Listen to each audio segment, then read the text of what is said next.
18h15, o Radar de Notícias está de volta para esse segundo bloco, uma importante entrevista que vai começar agora. Tenho o prazer de receber aqui no estúdio a vereadora Karina Soltur, que gentilmente aceitou o nosso convite, está aqui conosco. Ela que é mais uma convidada da nossa série Prestação de Contas. Temos muitas coisas a falar nesse ano de eleição.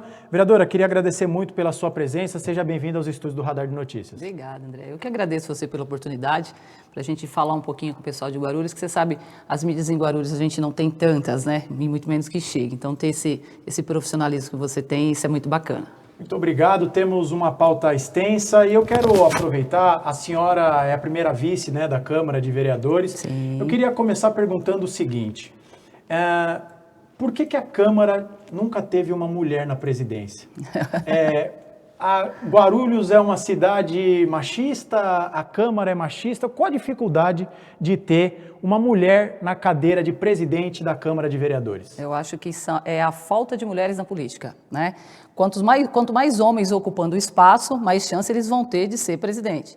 Hoje, na nossa legislatura, eu acho que é a que teve maior mulheres vereadoras, né? Maior número de mulheres, com 7 mulheres.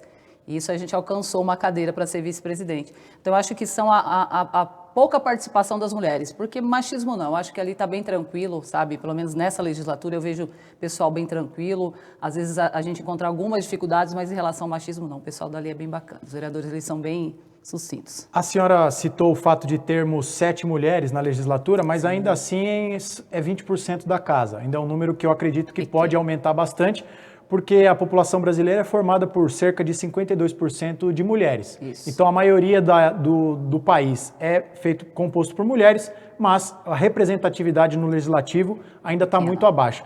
Aí eu pergunto para a senhora o seguinte, nessa campanha, essa questão de incentivar a formação, o aumento da bancada feminina, também faz parte das conversas com o eleitor, além de pedir voto para a senhora, é claro, mas conscientizar o eleitor da importância de ter mais mulheres faz parte de uma campanha? Pelo menos na minha, sim, André. Toda vez que eu converso, e todas as reuniões, todos os embates que você tá para poder correr nessa parte da campanha, a maioria são as mulheres. Né? É o que você falou, 52% do eleitorado, mas a representatividade mínima, é muito pouco. Então, isso é muito bacana. Onde eu vou, eu sempre falo isso, a importância da mulher na política, sabe? O resgate dessas mulheres para participar da política é muito importante, porque são opiniões diferentes, a gente precisa ter essa balança equilibrada. E uma última questão sobre isso. A senhora, claro que a gente não tem bola de cristal aqui, é difícil fazer esse exercício, mas a senhora é otimista sobre a possibilidade da bancada feminina aumentar? E se sim, a senhora acredita que dá para chegar em mais ou menos quantas vereadoras a partir da próxima legislatura? Sim, claro que dá. Nós temos candidatas com potencial elevado aí, né? A gente deseja que o número cresça. A nossa perspectiva e nosso sonho é que seja 50%, né, André? Mas a gente sabe que é difícil. Até porque o incentivo também para que a mulher saia candidata é pequeno. Eu acho muito pequeno. Mas tomara que chegue aí a uns 30% já aumenta, já é um número que a gente vai aos poucos aumentando e conquistando mais espaço. É fundamental para quem sabe num futuro breve tenhamos uma mulher na presidência da Câmara. Quero falar com a senhora sobre o PSD, que acho que é um assunto muito importante. Acho que a senhora já deve ter ouvido o Rabi dizer em algum momento aqui, ele diz que a briga dentro do PSD é como se fosse uma disputa de Libertadores. Que lá dentro do PSD nós temos o que a gente aqui batizou no nosso programa de campeões de voto e a senhora está no partido. A primeira pergunta que eu queria fazer sobre o PSD é a seguinte: houve muita especulação sobre a disputa dentro do PSD. Chegaram a dizer, por exemplo, que o vereador Geleia não sairia para apoiar a sua filha. O nome da senhora também esteve envolvido em algumas especulações de que não sairia para que o seu marido saísse candidato por um outro partido, mas afinal de contas a senhora é candidata. Sim. O que houve de verdade nessa história? Em algum momento a senhora cogitou não sair candidata à reeleição para apoiar o seu marido? Queria que a senhora aproveitasse essa oportunidade aqui para esclarecer os boatos que a senhora sabe que circulam bastante. O que era fato e o que era mentira nessa história toda? Lógico que é mentira, né, André?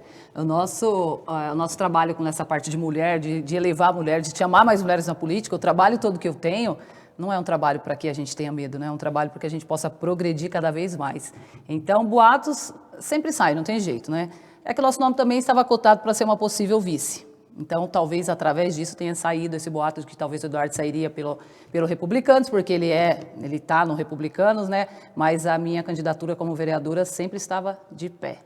E por que não foi para frente essa possibilidade da senhora ser vice do Jorge Wilson, claro, né? Sim, sim. Por que isso não foi para frente?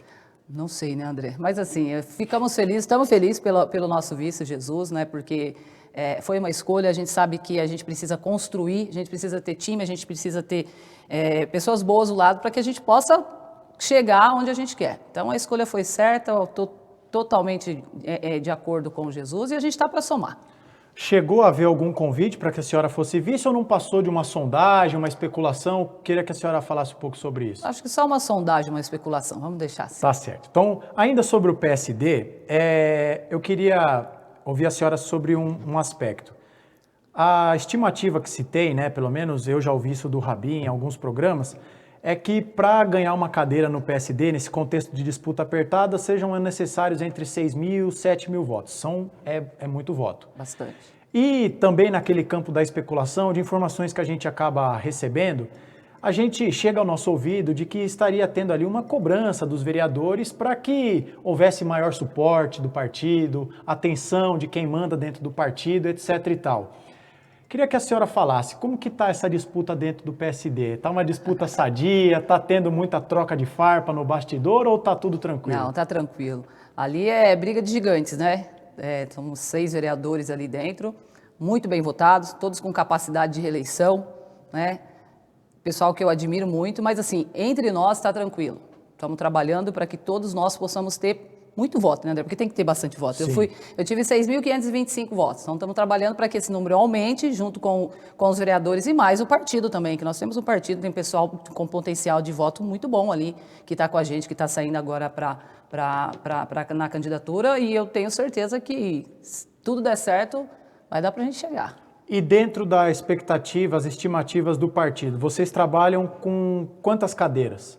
Reeleger os que lá estão, vocês acreditam que pode ter uma redução, porque a eleição vai ser concorrida, né? Sim, a gente tem essa ciência, né? Nós trabalhamos, a gente faz reunião, nós trabalhamos juntos, a gente tem esse compromisso. Nós sabemos que 4 cadeiras ali é o que a gente faz pelas contas, pelo coeficiente, por tudo que mudou, 4 cadeiras acho que está garantida. A gente vai trabalhar para uma 5ª cadeira, né? Porque talvez nessa segunda rodada do coeficiente, da porcentagem, talvez isso volte para nós, para que a gente possa fazer a 5ª cadeira. Se o coeficiente, né, se a gente tiver bastante votos, se a população for para as urnas, igual foi para presidente, talvez isso possa acontecer. É a nossa expectativa e todo mundo está trabalhando para isso. Vamos ficar de olho, depois a gente vai pegar todas as previsões que nós fazemos e depois a gente vai fazer aquele VAR bonito no primeiro turno para conferir.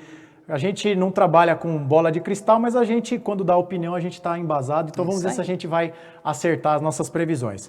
Vamos começar a falar de propostas, de algumas iniciativas da senhora. Queria começar falando sobre a Lei 8.220, de 2023, da criação do canal de denúncia contra a violência obstétrica, né? E agora, a minha opinião aqui, eu geralmente só pergunto para que o convidado responda. Eu acho que é fundamental, foi um avanço sem precedentes na questão da saúde da mulher, da defesa da mulher. Sim. Pergunto para a senhora o seguinte, primeiro, a importância de uma lei como essa na cidade de Guarulhos e segundo, por que a senhora teve essa ideia, da onde surgiu a iniciativa para propor esse projeto que agora é lei aqui na nossa cidade? É verdade, André, nós ficamos 2 anos lutando com esse projeto para que ele fosse sancionado e ele foi sancionado o ano passado e regulamentado agora, tem uns 15 dias que ele foi regulamentado. E é o que você falou, é muito importante para nós mulheres esse projeto. Ele veio da onde? A gente tem um centro especializado da Mulher Carina Soutur, que fica ali no Taboão. Eu tenho trabalhado com mulheres que sofrem violência, todo tipo de violência, e principalmente violência obstétrica. Então foram vários relatos de denúncia, a gente acompanhando, vendo realmente como isso funcionava.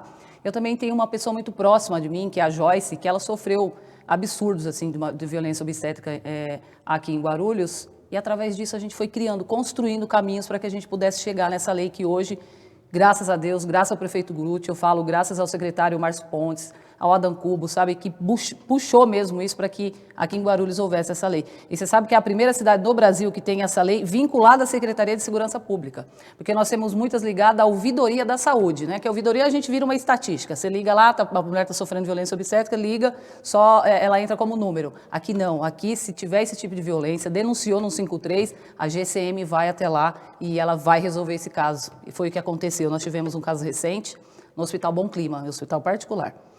O pai cobrou, né, que os médicos, o pessoal falou, não, isso não existe, liga para quem vocês quiserem. E realmente ele ligou, ele bateu um fio, em 15 minutos a GCM estava lá. Eles falaram, ou vocês atendem ou vocês mandam ela para um outro hospital que possa dar o suporte necessário. Ela estava sofrendo um aborto espontâneo. Aí eles conseguiram atender, internou a menina e a menina, graças a Deus, conseguiu, não teve problema nenhum, porque senão ela poderia até morrer, André. Como que uma mulher está com um aborto, o médico manda ela para casa e espera lá. Né? Poxa, ela pode ter uma infecção generalizada ali dentro, né? Então, essa nossa lei salvou uma vida e isso é muito importante aqui em Guarulhos, a gente está diminuindo bastante. Só deles saberem que tem essa lei já diminui, porque o medo, sabe, a repressão de estar ali, aquilo virar notícia é ruim. Então, a gente já teve alguns casos no JJ também, no geral, de que foi atendido e não tivemos problema. Então, é isso que a gente quer, continuar progredindo em relação às mulheres. Então, para quem não sabe, basta ligar no 153, formalizar a sua denúncia. É um importante avanço aqui para a cidade de Guarulhos. Cidade de Guarulhos, às vezes a gente reclama que acaba aparecendo no noticiário por motivos pouco republicanos ou motivos não tão nobres, e dessa vez a gente entra no noticiário por uma causa nobre, o Guarulhos saindo na frente num avanço, né? Porque também, muitas vezes, algumas cidades grandes do porte de Guarulhos entram no noticiário na vanguarda do retrocesso, que Só mostra o que tem de ruim, né? Exato. O que tem de bom não Então, quando a gente pouco precisa, especulado. isso é uma coisa que a gente precisa destacar. Antes de perguntar para a senhora sobre uma outra lei, queria dar a oportunidade para a senhora falar do centro especializado, desde quando ele atua, como atua, o que é possível fazer, como fazer e o que faz o centro, por favor. É verdade, esse centro especializado fica ali no Taboão, André, na Avenida Nova Taboão 150, e ele é voltado somente às mulheres ali. Atendimento psicológico, defesa pessoal da mulher, auriculoterapia, aulas de inglês, atendimento jurídico, tudo que a mulher precisa, principalmente quando ela sofre algum tipo de violência e que ela não quer se expor, né? Hoje a gente não tem uma delegacia, por exemplo, aqui. E a gente, nesse centro, a gente recebe muito essas denúncias, sabe? Esse pessoal conversando, e lá a gente dá esse suporte para que essa mulher possa resgatar principalmente a saúde mental, que abala muito, sabe, André? Então, esse é um centro que eu tenho, eu acho que ele já está ali em funcionamento tem 2 anos.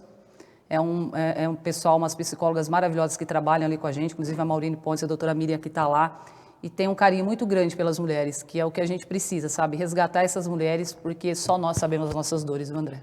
18h27, está gostando dessa entrevista? Não esqueça de deixar o seu like. Olha, temos uma gigantesca audiência, só no YouTube temos 80 pessoas, mas apenas 37 de vocês deixaram o like. Você que é apoiador da vereadora, você que gosta do Radar de Notícias, confira se você apertou o like, o joinha, é muito importante para que mais pessoas tenham acesso à entrevista de hoje. Então, não esqueça e se inscreva também. Ao final do programa, a nossa produção vai mostrar com quantos inscritos terminamos esse programa. Quero falar com a senhora também sobre a Lei 8.033 de 2022, sobre a prevenção e o combate ao câncer de ovário. Eu queria, na verdade, ouvir a senhora, claro que quero que a senhora fale sobre, mais uma vez, o porquê dessa iniciativa. Mas mais do que isso, como se dá essa atuação, a regulamentação dessa lei, a prevenção ao câncer de ovário aqui na cidade de Guarulhos, se dá de que forma? Qual que é a política pública que está por trás para se prevenir esse tipo de doença? São as consultas que as mulheres, né, as mulheres sabem disso, tem que ter frequentemente, né, para poder cuidar disso, e ao médico para poder fazer os exames e ter essa prevenção. Essa lei nós fizemos quando teve uma morte da atriz, esqueci o nome da atriz, inclusive a gente colocou o nome dela aí, ela já era uma senhora e ela teve essa morte em relação ao câncer do ovário, né? E através disso a gente começou a conhecer algumas mulheres também, e mais de idade avançada, sabe, André? Que às vezes tem tem vergonha de procurar, né, de procurar um médico para poder se prevenir. Foi a partir daí que a gente fez essa lei e começou a dar publicidade nela, até na forma de comunicação, de levar informação para a mulher de que ela precisa se cuidar, que ela precisa ir até uma UBS, até uma UPA para fazer os exames periódicos para que isso não venha a acontecer futuramente, porque ele nunca acontece agora, né? Se a gente não se cuida agora, futuramente isso pode vir a acontecer, que é o câncer do ovário. E é o segundo câncer que mais atinge as mulheres. Queria perguntar para a senhora o seguinte, né? A senhora citou na resposta anterior a essa, citou ali a questão da delegacia da mulher.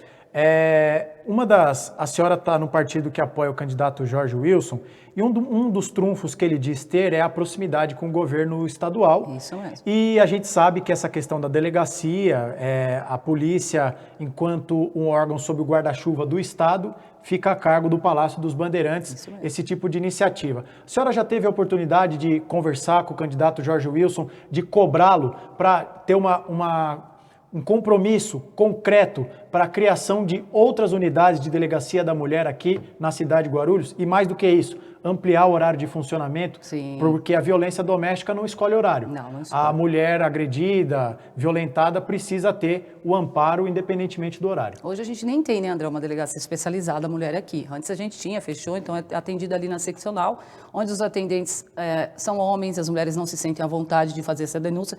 E, claro, já conversamos sim com o Jorge Wilson, não só isso, mas várias outras coisas em relação a parte do governador para ajudar que ele tenha esse livre acesso para que a gente possa trazer melhorias para Guarulhos. E uma dessas é a delegacia da mulher, que a gente precisa sim de ter uma delegacia especializada aqui para que as mulheres possam se sentir à vontade para poder fazer as denúncias e a gente diminuir esse número que a gente tem de violência doméstica, de feminicídio aqui em Guarulhos. Né? Porque a mulher precisa se sentir à vontade, porque às vezes ela é até coagida quando ela vai fazer uma denúncia, né? Teve casos de chegar na delegacia e o atendente perguntar: o que você fez para ele? A mulher está toda machucada, ela foi ali porque ela tá desesperada e ela vai embora, ela não consegue dar andamento naquilo. Então o Jorge Wilson sabe disso sim, ele comprou a briga com a gente, já falamos, assim que se tudo der certo, a gente já mandou ofícios para o governador, já estamos nessa sequência, inclusive do Hospital da Mulher também. O Hospital da Mulher a gente sempre mandou ofícios cobrando para que o hospital fosse aberto, porque o governador tem uma visão bacana em relação à mulher, a gente sente isso. Tem políticos que a gente sente isso, né, André, que tem uma visão um pouco maior, ampliada para a parte da mulher. E foi por isso que, ainda bem, nosso hospital hoje está com mais de 20 milhões de verbas para poder abrir, e a gente tem que continuar para que ele funcione, né? Porque só isso não dá. Eu quero perguntar uma coisa para a senhora. Eu não vou perguntar o que a senhora acha do Hospital da Mulher, porque eu acho que a resposta todos nós sabemos, mas eu quero te perguntar o seguinte. É claro, eu vou repetir exatamente a mesma coisa que eu disse ontem quando tivemos aqui a vereadora Márcia Tasquete. Sim. É claro que é importantíssimo, nós precisamos celebrar a conclusão, o envio dessa verba, mas um aspecto que toda vez que falamos desse assunto vem à tona é o timing do envio desse valor. Vem agora no início da campanha. Como que a senhora rebateria essa, não vou dizer acusação, mas essa afirmação de que foi um envio com um time eleitoreiro? Eu acho que a visão de alguns é essa, a minha visão não é essa. A gente ali dentro, trabalhando, estando de frente com isso, com um projeto que a gente já busca há muito tempo, eu não vejo isso. A gente tem que agradecer muito, até por ser um ano eleitoral e ter vindo isso, que talvez é melhor porque a gente cobra mais. Então a gente vai cobrar mais para que isso venha. Mas eu não tenho essa visão não, porque o nosso trabalho já estava vindo antes, sabe, André? Cobrando bastante, brigando bastante. O governador veio muito em Guarulhos, então ele sabe que essa cobrança era constante, né? E agora também a gente sabe que vem fundos partidários, a eleição, então tem toda essa movimentação de que pode ajudar. Então essa foi uma cobrança que até nós agora, nós eu digo, as mulheres ali, as vereadoras, tanto o prefeito quanto o Jorge Wilson, sempre batalhou muito por isso. Então agora é uma oportunidade que realmente isso venha, né, e nos ajude, porque eu acho que a gente tem que ter essa visão. Sempre foi pedido, a gente sempre brigou muito por isso. Se está vindo agora, poxa, a gente tem que dar andamento para que isso continue, né? Então a nossa briga sempre vai ser essa. Queria perguntar para a senhora o seguinte, vamos agora entrar numa parte sobre algumas votações polêmicas no parlamento. Em setembro de 2021, foi aprovada a taxa do lixo. Taxa do lixo. E teve o voto favorável da senhora, depois teve toda aquela polêmica, a taxa do lixo foi revogada. Eu sempre cito o exemplo do vereador Geraldo Celestino, vice-líder de governo, que aqui nessa bancada disse, quando eu questionei, que na opinião dele a taxa do lixo foi o maior erro da gestão do Guti. Sim. Eu pergunto para a senhora duas coisas. A senhora se arrepende do voto favorável à taxa do lixo? E segundo, A senhora concorda com o prognóstico do Celestino de que esse tenha sido o pior erro do prefeito? Eu acho que não foi um bom projeto, tanto é que o prefeito viu que realmente isso não estava bem aceito, foi por isso que ele revogou, né? Foi por isso que a população, eu acredito que foi até o apelo da população também em relação a isso, porque a gente está ali para construir, sabe, André?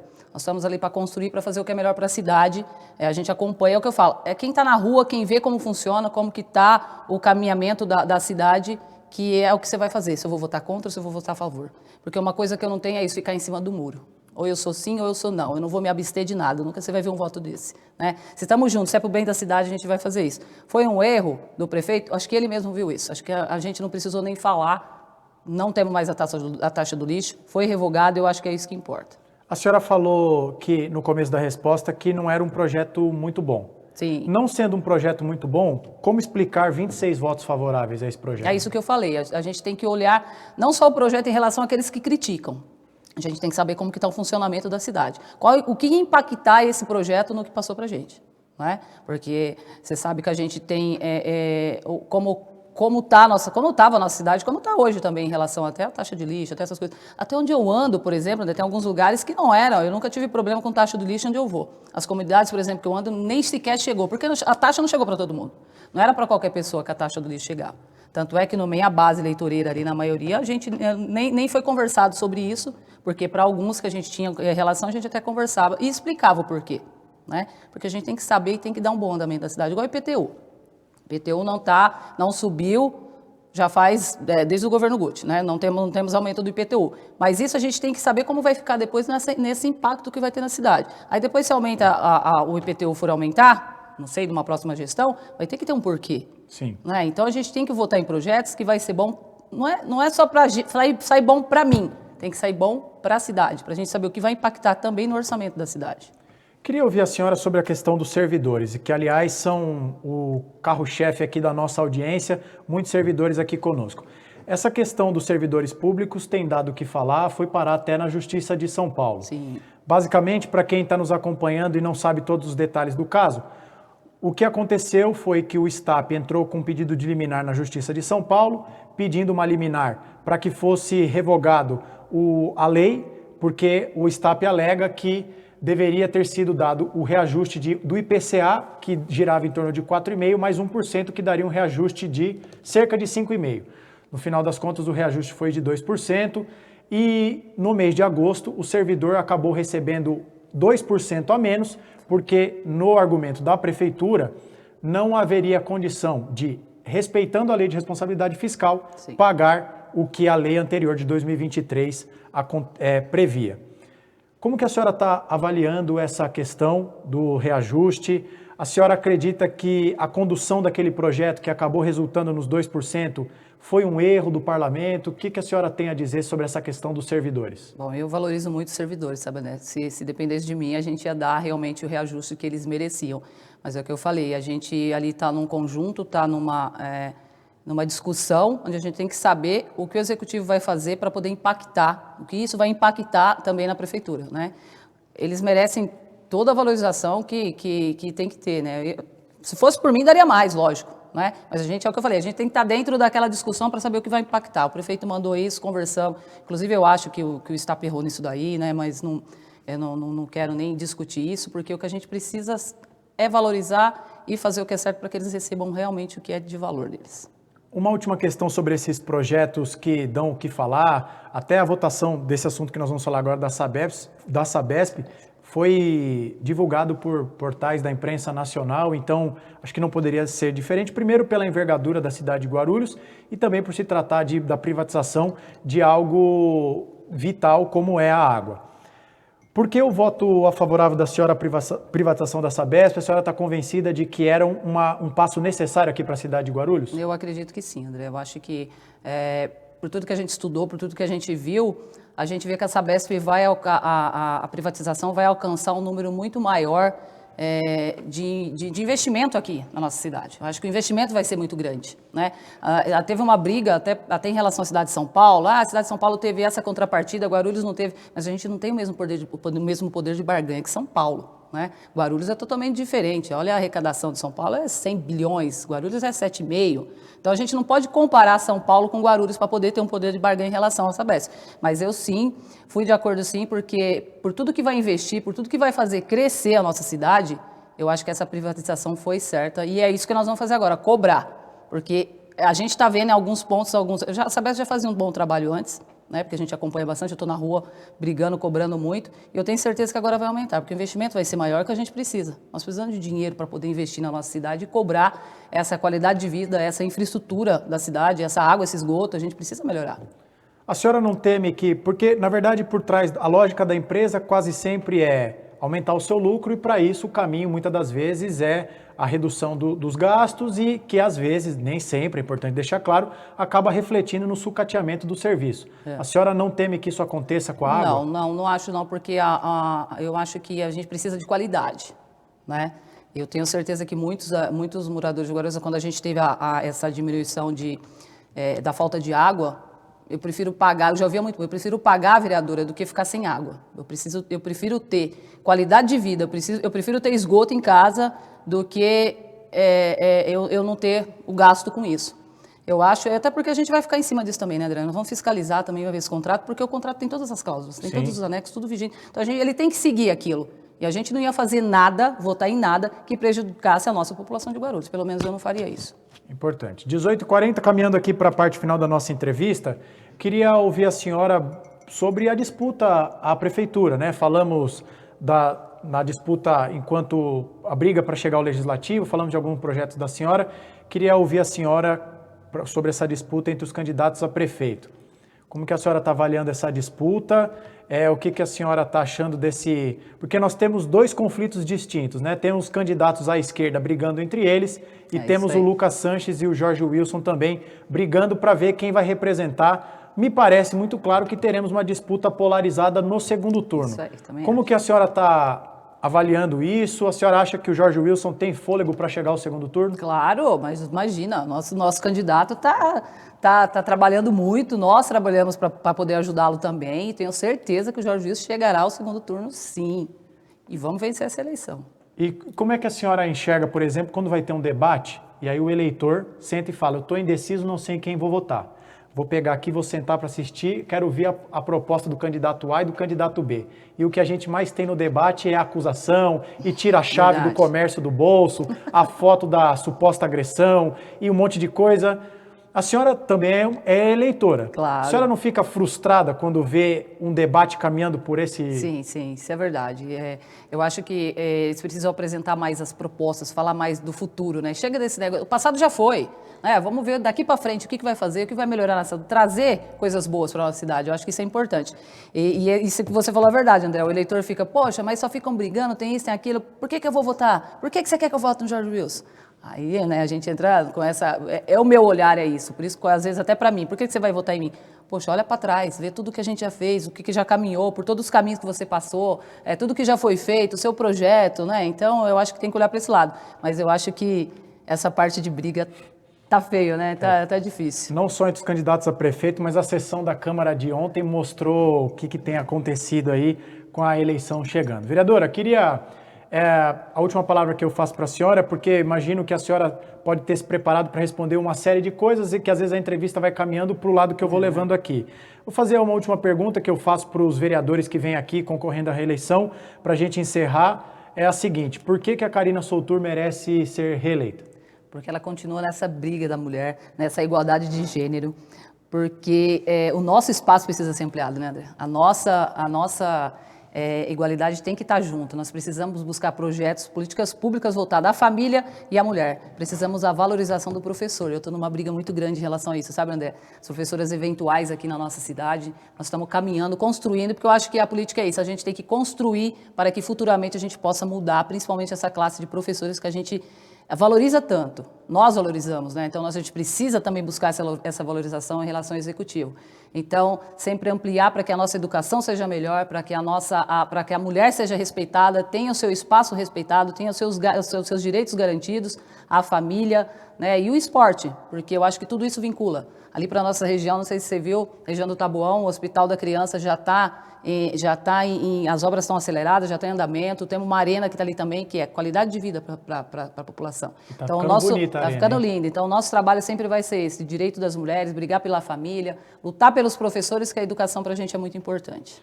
Vereadora, queria agradecer muito a sua presença aqui, primeira vez que estou tendo a oportunidade de entrevistá-la. Acho que foi uma boa entrevista, acho que passamos por todos os assuntos. É claro que teríamos assuntos aqui para ficar aqui até o primeiro turno. É verdade. Mas a senhora deve ter a agenda apertada também, temos que seguir com o programa.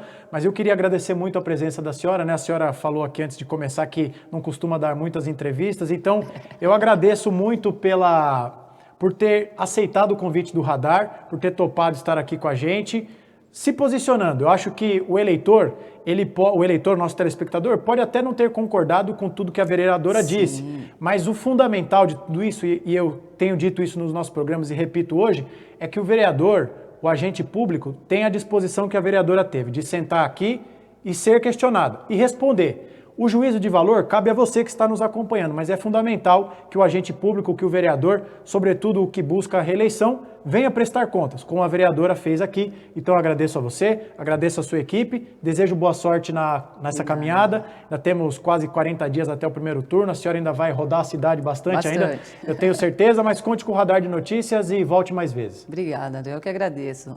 Nem todo mundo tem a mesma opinião, isso que é a política, né? Sim. Nem todo mundo concorda com tudo, mas obrigada pelo espaço. Que Deus te abençoe, continue crescendo e levando informação certa para a nossa cidade, que isso é importante. Obrigada a todos que estavam presentes com a gente aí nessa entrevista. Muito obrigado a você, telespectador, que ficou aqui, uma enorme audiência. Não saia, continue aqui, ainda temos mais informações. Vamos falar do debate também no próximo bloco com o Virgílio. Não se esqueça do seu like, da sua inscrição, que é muito importante para que a entrevista com a vereadora chegue para mais pessoas, para que as ideias sejam pulverizadas aqui pela nossa cidade.